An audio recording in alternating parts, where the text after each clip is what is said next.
Halo, assalamualaikum warahmatullahi wabarakatuh. Ketemu lagi dengan Bagus John Maulana SKM dalam video tutorial program DBD. Teman-teman, hari ini akan share materi tentang pemantauan sebuah outbreak atau ledakan kasus atau KLB atau wabah atau pandemi. Pemantauannya sebuah outbreak atau ledakan kasus itu memang belum tentu itu menjadi KLB atau menjadi wabah, ya kan? Beda kriteria nih. Misalkan ada sebuah ledakan kasus di desa A atau di SDA, di situ ada 2 siswanya yang menderita dia demam berdarah misalkan. Nah, ini kan sebuah outbreak atau ledakan kasus, tapi belum tentu itu masuk kriteria KLB atau wabah. Memang kriterianya masing-masing definisinya masing-masing beda-beda, ya. Tetapi apapun itu, entah itu outbreak, sekedar ledakan kasus atau KLB atau bahkan menjadi pandemi, kita perlu melakukan pemantauan. Pemantauan ini tujuannya adalah untuk memutuskan apakah outbreak ini sudah berhenti penularannya, apakah sudah pandemi ini dinyatakan berakhir, apakah KLB ini dinyatakan sudah berakhir. Tentunya ini butuh parameter-parameter yang dijadikan pedoman, karena pedoman ini juga nanti akan berimbas kepada banyak hal, ke banyak sektor, banyak orang, banyak publik yang akan terimbas dari kebijakan-kebijakan tersebut. Kayak misalkan kebijakan social distancing, kebijakan pakai masker mau sampai kapan, ya kan? Nah, itu penting. Nah, bagi pemangku kebijakan yang bikin program, yang merumuskan program, berarti kan perlu nih membuat pedoman untuk dipedomani semua orang, semua nakes. Jangan sampai nakes A, nakes B, nakes C ini pendapatnya beda-beda. Epidemiolog A, epidemiolog B, epidemiolog C pendapatnya beda-beda. Misalkan pendapatnya epidemiolog A, wah ini pemantauan KLB-nya sudahlah karena kita udah capek. Nah, indikatornya capek itu kan, bisa aja kan seperti itu. Kita udah capek nih, kerjaan lain juga numpuk kok, kerjaan lain banyak kok, masa sih kita ngurusin KLB ini doang? Udahlah, dicukupkan 2 kali masa inkubasi saja. Seperti itu. Lalu epidemiolog B berpendapat, nanti dulu, bisa aja kan ada karier, ada orang yang sudah tertular, terpapar tapi tidak memunculkan gejala. Nah, siapa tahu diam-diam tuh ada hidden case yang seperti itu, dan nanti akhirnya muncul outbreak berikutnya yang masih sebenarnya memiliki hubungan epidemiologi dengan outbreak awal. Jadi kita harus memanjangkan masa pemantauan itu bisa menjadi 4 atau 5 kali masa inkubasi seperti itu. Nah, akhirnya beda pendapat seperti ini kan harus kita tertibkan. Nah, si pemangku kebijakan yang membuat program, yang membuat pedoman, tentunya berarti harus memikirkan nih, pemantauan KLB atau outbreak ini mau seberapa panjang, apakah bisa dipukul rata 2 kali masa inkubasi, atau case by case custom sesuai dengan karakteristik penyakit itu, masa pemantauan ini bisa berbeda-beda. Nah, yang paling sering kita dengar itu adalah 2 kali masa inkubasi, ya kan? Bagi Anda tenaga surveillance sering dengar itu. Kalau terjadi sebuah outbreak atau KLB, kita melakukan pemantauan sampai 2 kali masa inkubasi. Setelah 2 kali masa inkubasi dan tidak ada penderita baru selama itu, maka dinyatakan KLB itu telah berakhir. Ya, seperti itu kan? Tapi apakah itu final? Belum tentu, Mas. Ya kan? Belum tentu semua penyakit kita samaratakan seperti itu. Lah, COVID juga nggak seperti itu, ya, beda-beda. Nah, kita akan membahas dalam video kali ini nih. Pembahasannya banyak nih. Yang pertama, kalau misalkan 2 kali masa inkubasi, kenapa sih harus 2 kali? Dari mana 2 kali masa inkubasi itu rumusannya dari mana? Kenapa nggak 3 kali, 4 kali, 1 kali, 5 kali? Terus kenapa masa inkubasi yang dijadikan standar? Kenapa sih nggak satuan waktu? Misalkan pemantauannya 1 bulan, 2 bulan, 3 bulan seperti itu, 1 tahun. Kenapa harus 2 kali masa inkubasi? Kenapa harus masa inkubasi yang dijadikan pertimbangan, ya kan? Nah, itu kan tentunya kalau kita kupas lebih dalam akan muncul pertanyaan-pertanyaan yang lebih mendasar seperti itu. Siapa yang akan dipantau? Ini indikatornya apa? Lalu selama pemantauan itu apakah kita hanya sekedar memantau, mengidentifikasi penularan, atau ada langkah-langkah tertentu yaitu pencegah penularan? Pencegahan penularan kan langkah-langkahnya apa saja? Kayak misalkan waktu dulu kita memantau ada pandemi COVID, kita pencegahan penularannya juga sesuatu yang luar biasa, melibatkan sumber daya banyak.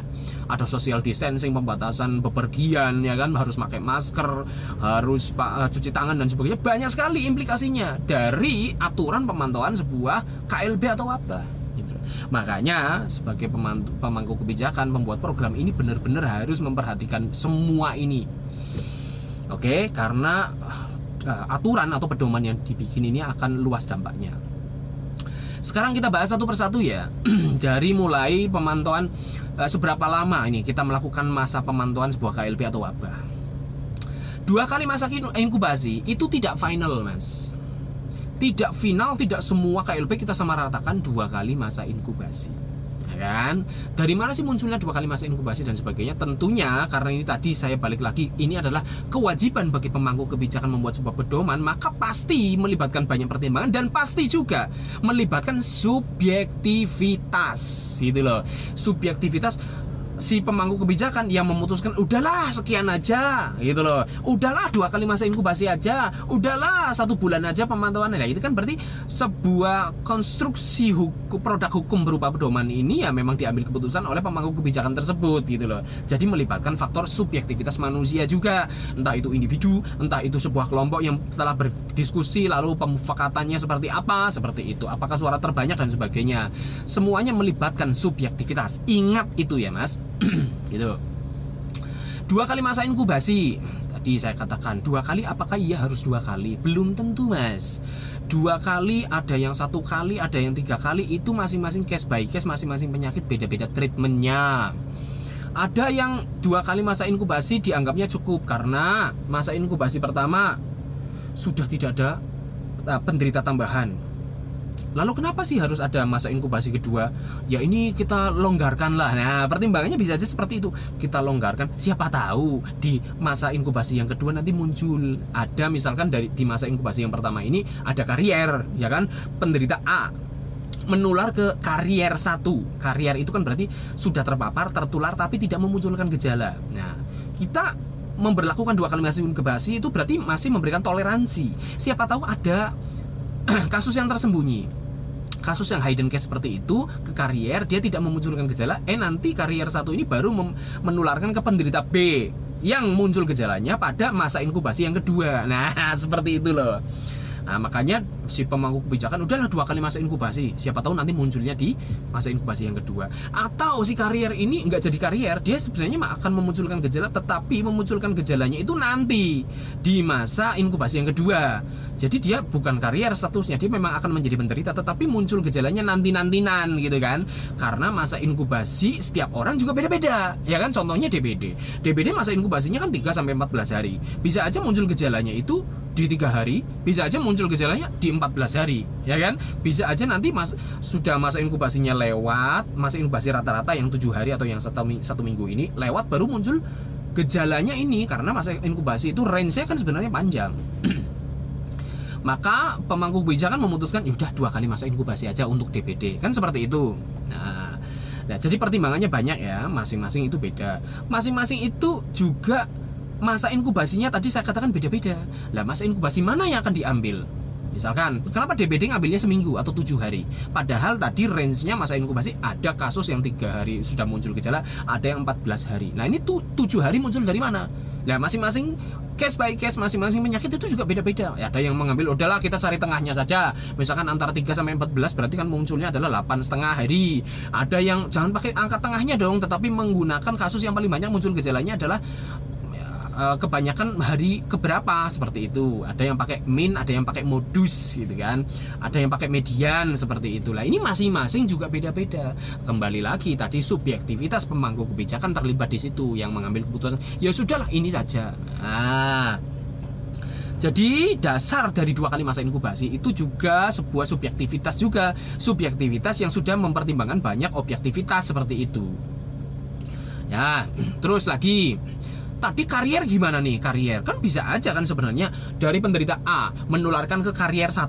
Nah kalau misalkan karier 1 menularkan ke karier 2, karier 2 menularkan ke karier 3, karier 4, karier 5 misalkan, sampai kariernya ada 5, tetapi semuanya statusnya karier semuanya, tidak memunculkan gejala, kan itu sah-sah saja terjadi.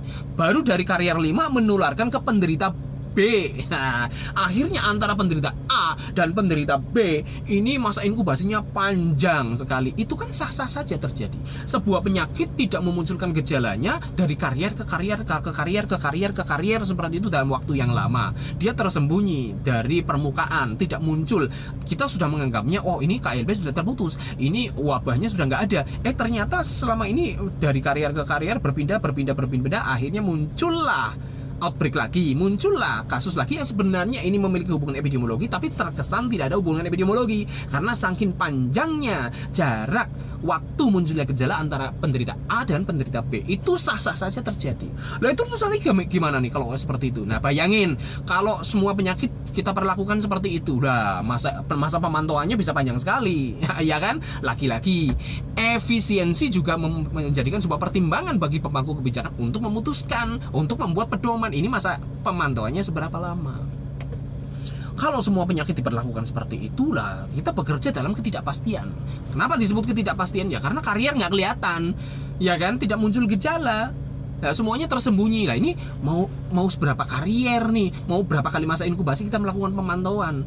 Lah nanti sebuah KLB nggak segera diputuskan berhenti KLB, wabah tidak dinyatakan berhenti wabahnya, pandemi dinyatakan tidak berhenti pandemi dong, lama sekali. Sepanjang tahun kita bisa melakukan pemantauan terus-menerus, ya kan? Dan itu tidak mungkin karena itu tidak efisien dan lagi-lagi itu akan berdampak kepada kehidupan banyak orang. Selama pemantauan itu harus begini, wah, nggak efisien mas. Nah seperti itu. Jadi lagi-lagi ada efisiensi dan pertimbangan subjektif pemangku kebijakan memutuskan yes 2 kali masa inkubasi, yes 1 bulan pemantauan, 2 bulan dan sebagainya. Ya itu.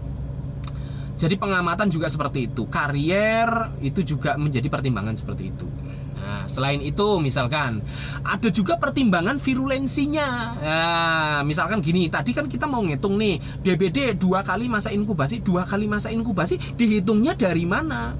Apakah dihitung dari tanggal awal gejala demam penderita yang pertama? Nah, padahal virulensi kapan nih? Virulensinya seseorang yang kena demam berdarah adalah dari hari pertama sampai dengan hari ketiga sampai keempat, ya kan? Artinya bisa saja kita mengambil pemantauan ini dari hari pertama seseorang itu terkena DBD, tanggal awal demamnya. Bisa juga kita ngambilnya start from masa pemantauannya terhitung dari hari ketiga atau keempat dari penderita tersebut, karena dia masih bisa menularkan sampai hari ketiga sampai keempat. Kalau kita ngambilnya dari hari pertama, loh padahal kan bisa aja kan hari keempat dia masih bisa menularkan. Harusnya kan juga sah-sah saja kita ngambil masa pemantauannya itu start dari hari ketiga atau hari keempat. Atau penyakit lain deh, contohnya campak. Campak kita mau ngambil dari mana nih? Start dari masa pemantauannya dari apakah penderita tersebut muncul gejala campak yang pertama kali demamnya atau kapan? Padahal masa virulensi dari seorang kena campak itu bisa sampai 28 hari, 2 sampai 28 hari. Artinya di hari ke-28 pun dia masih bisa menularkan kepada orang lain, ya kan? Nah, ini mau dari mana nih? Start from-nya dari mana? Lagi-lagi kebijakan ini diambil juga melibatkan subjektivitas dan keputusan dari pemangku kebijakan tersebut. Misalkan loh, karena ini nggak pasti nih kalau campak kita dari start dari hari ke-28 nanti akhirnya molor juga, akhirnya nggak efisien juga. Akhirnya dia membuat keputusan ya udahlah kita putuskan hari sekian sekian hari pemantauan start dari kapan gitu loh, dari munculnya awal gejala. Kenapa awal gejala itu dinyatakan sebagai start masa pemantauan? Bisa jadi itu karena ya, yang paling gampang dititeni, yang gampang diperhatikan orang ya awal gejala saja. Jadi untuk mempermudah pemantauannya, mulai dari kapan itu dibuatlah keputusan dari hari pertama saja munculnya gejala penderita pertama, kayak gitu ya. Jadi pertimbangannya laki-laki itu banyak gitu. Terus yang berikutnya, kita juga bisa aja kok ya penyakit tertentu kita melakukan pemantauannya ini bukan menggunakan masa inkubasi, tetapi menggunakan satuan waktu. Misalkan 3 bulan kek, 4 bulan kek, kita pantau sampai 1 tahun kek, ya kan? Contoh, kalau tadi kan kita melakukan pemantauan untuk memutuskan sebuah outbreak atau KLB itu dinyatakan berhenti. Lah, hal yang sama kita melakukan pemantauan untuk menyatakan bahwa sebuah area ini bebas penyakit tertentu. Tidak hanya sekedar putus KLB-nya, tapi dinyatakan bebas. Ini kan sama-sama pemantauan sebenarnya.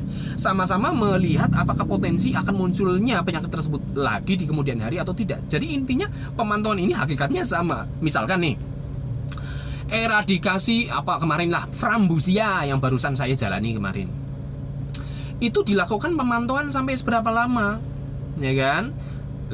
Yang dilakukan pemantauan ini mundurnya juga berapa bulan ke belakang. Lalu kita melakukan pemantauannya seberapa lama? Nah, ini pakainya satuannya waktu, ya kan? Contoh lain, polio. Masih ingat polio saya? Polio, dulu kita dinyatakan bebas polio. Itu setelah 3 tahun kita melakukan pemantauan dan tidak ditemukan kasus baru. Tidak hanya itu, selain tidak ditemukan kasus baru, ini juga syarat-syarat surveilannya, kelengkapan laporannya, ketepatan laporannya, dan juga kita juga sudah melakukan promosi kesehatan. Ada buktinya kita harus melakukan promosi kesehatan, karena kalau tidak munculnya gejala itu karena tidak ada orang yang berobat ke fasilitas kesehatan, bisa saja tetap ada kasus-kasus di lapangan tetapi tidak muncul karena ketidaktahuan masyarakat, sehingga promosi kesehatan juga menjadi syarat wajib selama masa pemantauan, ya kan, beda lagi kan. Nah gitu.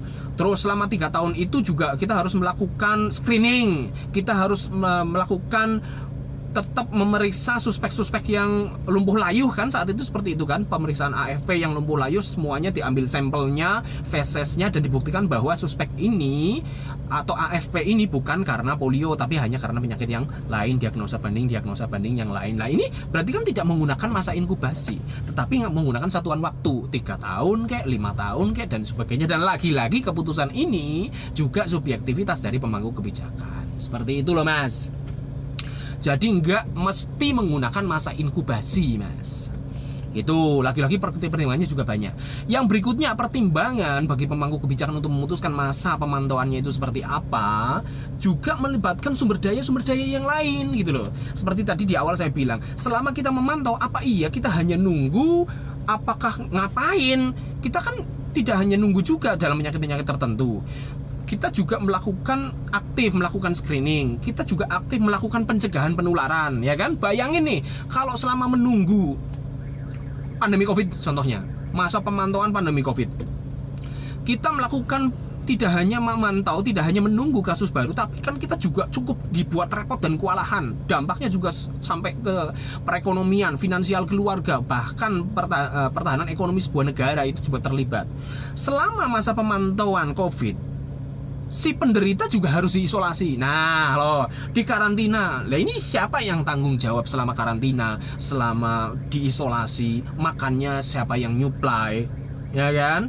Terus pemantauan ini juga ada aturannya, tidak boleh di rumah, tapi pemantauannya, isolasinya harus di rumah sakit. Nah siapa yang mau bayar rumah sakitnya? Nah kan sumber dayanya banyak sekali yang terlibat selama pemantauan sebuah KLB. Tentunya memang masing-masing penyakit beda-beda treatmentnya. Ada yang harus seperti ini, isolasinya seperti ini. Demam berdarah nggak seperti itu, ya kan? Nah jadi sumber daya yang terlibat itu banyak sekali selama masa pemantauan. Nah misalkan ada yang harus dikarantina. Selama karantina gimana nih, kemarin ada Jogotongo sampai terus misalkan orang nggak bisa kerja kan berarti harus dibantu secara makanan dan sebagainya, dinas sosial turun, lalu karantina, tidak boleh bepergian ke sana kemari sampai keluar daerah, lagi-lagi di situ dari pengaturan apa, dinas perhubungan terlibat juga, ya kan, tidak boleh keluar negeri, ada dinas perhubungan yang melarang penerbangan dan sebagainya, itu terlibat banyak sekali mas. Jadi wah, dampaknya tuh sampai seluas itu selama masa pemantauan sebuah KLB atau pandemi. Ya, ada diisolasi, aturan-aturan lain. Selama masa pemantauan itu harus pakai masker, harus jaga jarak kalau kita bertemu, tidak berkumpul, social distancing, harus cuci tangan, pakai sabun, sehingga banyak dinas-dinas rumah-rumah itu menyediakan fasilitas cuci tangan. Dampaknya sampai seluas itu, Mas. Terus penertiban social distancing di tempat-tempat umum, sampai Satpol PP pun dilibatkan, ya kan? Banyak sekali yang terlibat urusan seperti itu. Belum WFH. Oh, ini ketentuannya harus WFH, jangan pergi ke kantor. Pembatasan orang yang berangkat kantor. Lah, WFH ini melibatkan aturan juga yang harus dibikin oleh Menteri Menpan, ya kan? Menteri Perdagangan, Perindustrian, itu semuanya terlibat dalam menegakkan aturan WFH seperti ini. Dampaknya banyak, Mas. Bayangin kalau pemantauan sebuah KLB ini sampai berlarut-larut. Implikasinya sampai mengganggu kehidupan sosial, perekonomian, orang bekerja nggak bisa, pertumbuhan ekonomi stuck bahkan turun, ya kan, bahkan resiko terjadinya resesi dan sebagainya, itu sampai sejauh itu, Mas. Makanya masa pemantauan sebuah KLB itu benar-benar custom, benar-benar itu masing-masing penyakit itu tidak bisa disamaratakan. Jadi pemangku kebijakan memang harus mempertimbangkan banyak hal, efisiensinya seperti apa, dampaknya seperti apa, melibatkan banyak orang, melibatkan sektor-sektor bidang kehidupan yang lain dan sebagainya, sehingga secara subjektif pemangku kebijakan penyusun program itu benar-benar secara custom mendesain sebuah kebijakan. Oke, kalau penyakit ini masa pemantauannya adalah sekian, yang dilakukan selama pemantauan adalah bla bla bla bla. Penyakit B, masa pemantauannya adalah sekian lama, dengan apa yang harus kita lakukan selama pemantauan adalah bla bla bla bla. Penyakit C bagaimana, penyakit D bagaimana. Jadi itu semuanya custom, Mas, gitu ya. Jadi paham ya, kenapa sih tersusun sebuah pedoman masa pemantauan sebuah penyakit itu begini kok beda-beda ya. Itu bagaimana lahirnya kebijakan tersebut adalah dengan pertimbangan-pertimbangan apa yang sudah saya sampaikan dalam video kali ini. Terima kasih. Assalamualaikum warahmatullahi wabarakatuh.